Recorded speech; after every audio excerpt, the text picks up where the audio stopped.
Police आयुक्त संदीप कर्णिक यांच्याकडून देण्यात आलेल्या सूचनानुसार प्रशांत बच्छाव पोलीस उपायुक्त गुन्हे शाखा, डॉक्टर सीताराम कोल्हे सहाय्यक पोलीस आयुक्त गुन्हे शाखा नाशिक शहर यांनी नाशिक शहरामध्ये गुंड प्रवृत्तीच्या लोकांवर आणि हत्यार बाळगणाऱ्या इसमांचा शोध घेऊन त्यांच्यावर कारवाई करण्याबाबत तसेच मालमत्तेचे गुन्हे उघडकीस आणण्याबाबत सूचना दिल्या होत्या व त्याप्रमाणे मार्गदर्शन केले होते।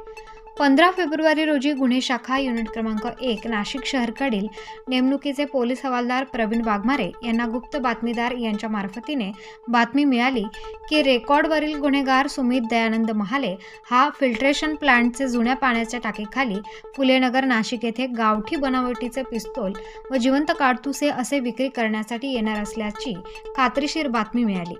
सदरची माहिती पोलीस हवालदार प्रवीण वाघमारे यांनी वरिष्ठ पोलीस निरीक्षक अनिल शिंदे यांना कळवून त्यांच्या मार्गदर्शनाखाली सहाय्यक पोलीस निरीक्षक हेमंत तोडकर, सहाय्यक पोलीस उपनिरीक्षक रवींद्र बागुल, पोलीस हवालदार प्रवीण वाघमारे, प्रदीप मस्ते, विशाल काठे, संदीप भांड, नाजिम खान पठाण, विशाल देवरे, पोलीस नाईक, पोलीस अंमलदार अमोल कोष्टी अशांनी फिल्ट्रेशन प्लांटचे जुन्या पाण्याच्या टाकीखाली फुलेनगर नाशिक येथे सदर इसमास शिताफीने पकडून ताब्यात घेतले।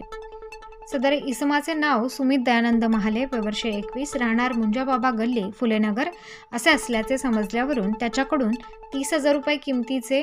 देशी बनावटीचे पिस्तूल, 2 जिवंत काडतुसे, 1,000 रुपये किमतीचे असा एकूण 31,000 रुपये किमतीचा मुद्देमाल हस्तगत करून आरोपी विरुद्ध पंचवटी पोलीस ठाणे येथे पोलीस हवालदार